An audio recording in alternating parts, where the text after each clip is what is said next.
Selamat berjumpa kembali teman-teman. Assalamualaikum warahmatullahi wabarakatuh. Salam hangat, rahayu, bagja, waluya. Stomach doesn't wait ya. Perut tidak bisa menunggu teman-teman. Pada penghujung bulan suci Ramadan ini ada kabar duka nih. Di Yaman, Sana'a, itu terjadi tragedi yang mengenaskan begitu. Lebih dari 80 orang tewas dalam antrean untuk menjemput bingkisan Ramadan ya. Stomach doesn't wait. Ini karena persoalan perut tidak bisa menunggu begitu. Seperti yang dilansir oleh BBC.com. Lebih dari 80 orang tewas saat pembagian sedekah Ramadan di Yaman. Gagalnya pengendalian massa kembali menelan korban jiwa. Di Sana'a, ibu kota Yaman, sedikitnya 80 lebih tewas dalam kericuhan saat mengantre pembagian sedekah Ramadan. Sebuah tayangan televisi menunjukkan kerumunan orang berimpit-impitan hingga tidak dapat bergerak di daerah Bab al-Yaman, kota Sana'a. Pengendalian kerumunan yang gagal sampai menyebabkan banyak orang yang meninggal. Bukan kali pertama terjadi. Di Indonesia, tempo hari 135 orang tewas akibat terinjak-injak hingga kesulitan bernapas di Stadion Kanjuruhan Malang, Jawa Timur, Oktober 2022 silam, dipicu tembakan gas air mata yang dilepaskan aparat keamanan. Beberapa pekan kemudian, lebih dari 150 orang tewas ketika ribuan orang terjebak di jalan-jalan sempit saat pesta Halloween di Korea Selatan. Sebelumnya, pada 2015, sekitar 2.300 orang tewas saat berdesak-desakan saat beribadah haji di Mekah, Arab Saudi. Lalu Oktober 2013, setidaknya 115 orang tewas dalam festival keagamaan Hindu di Madhya Pradesh, India, di mana sebagian besar korban terinjak atau tenggelam. Nah, peristiwa tragis dalam kerumunan itu juga sebetulnya beberapa kali terjadi di Indonesia ya gitu. Dan mirisnya memang peristiwa itu terjadi saat pembagian sembako. Demi beberapa liter beras, 2 bocah harus meregang nyawa.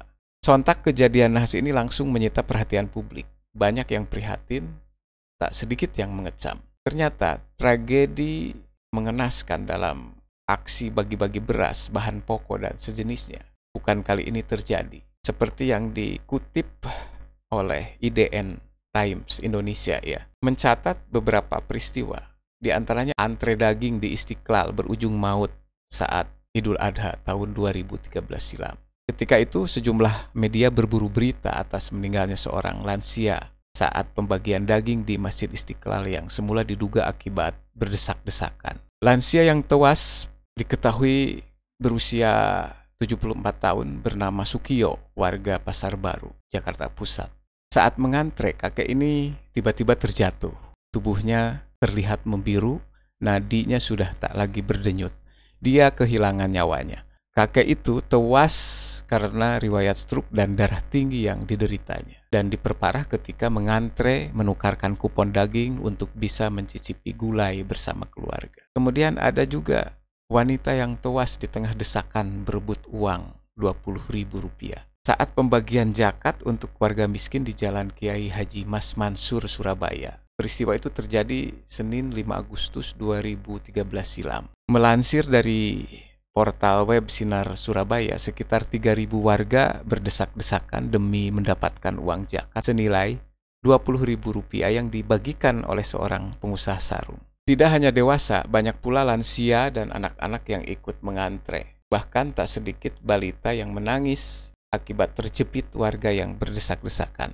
Akhirnya demi Rp20.000, seorang wanita yang ikut antre harus meninggal dunia. Ada juga seorang nenek meninggal saat mengantre beras raskin. Peristiwa antre sembako berujung maut terjadi di Kudus 2017 lalu. Di desa Bulu Cangkring, Kudus, Cekulo ya. Pasalnya seorang peserta penerima jatah beras raskin, seperti dikutip dari Info Kudus, bernama Nenek Nurisih, usianya sekira 70 tahun, bertaruh nyawa demi mengambil jatah beras raskin di depan balai desa Bulu Cangkring. Peristiwa itu terjadi 19 Juni 2017 lalu.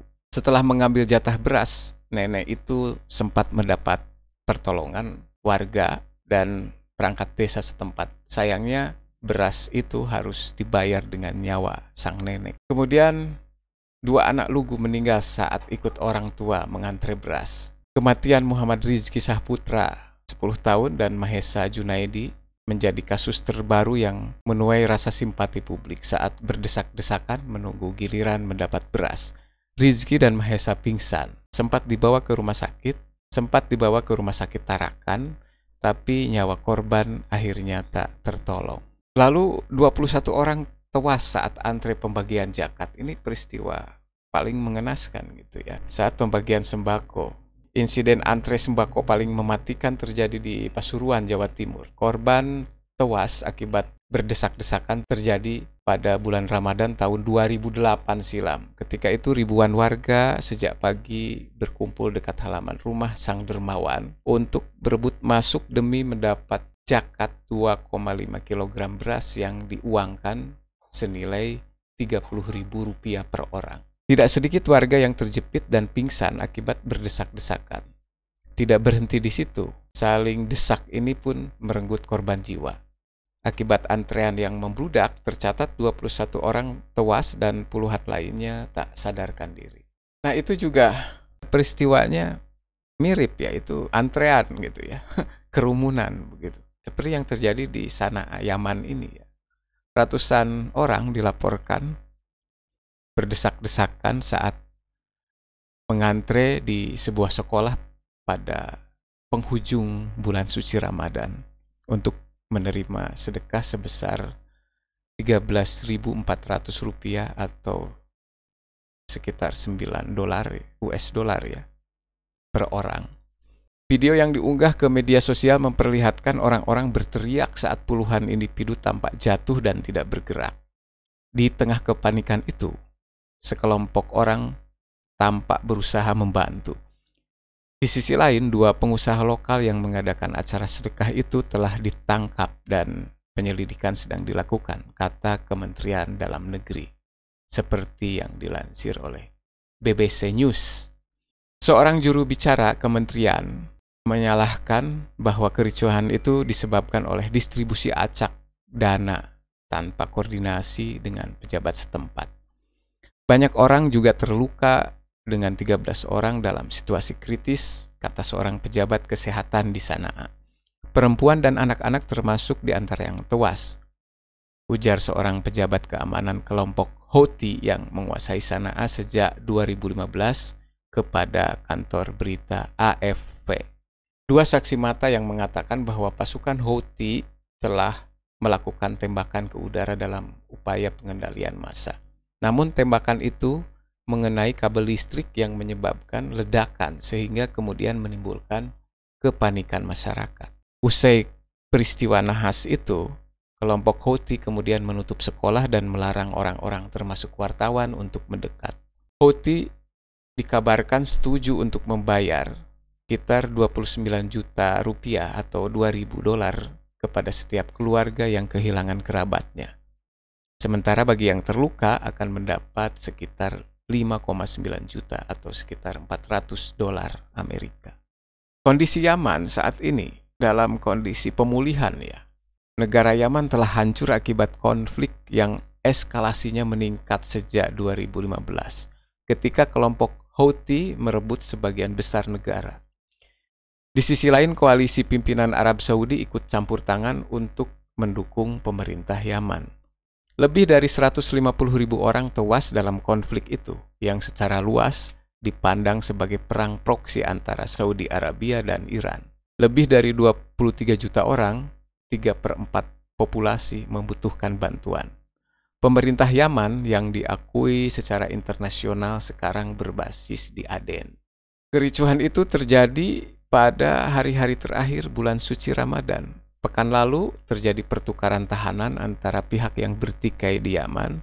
Hal ini dilihat sebagai bagian dari peningkatan upaya untuk mengakhiri konflik 8 tahun yang menghancurkan negara itu. Mohammed Ali Al-Houthi, kepala Komite Revolusi Tertinggi Houthi, menyalahkan kericuhan ini sebagai akibat dari krisis kemanusiaan di negara itu. Kami menganggap negara-negara agresi bertanggung jawab atas apa yang terjadi dan atas kenyataan pahit yang dialami rakyat Yaman karena agresi dan blokade, katanya di Twitter.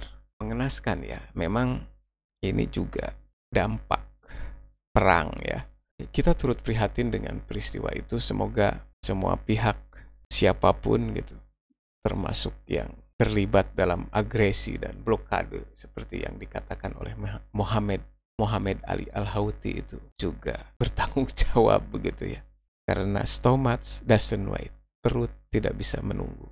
Salam hangat, Rahayu Bagja Waluya. Assalamualaikum warahmatullahi wabarakatuh.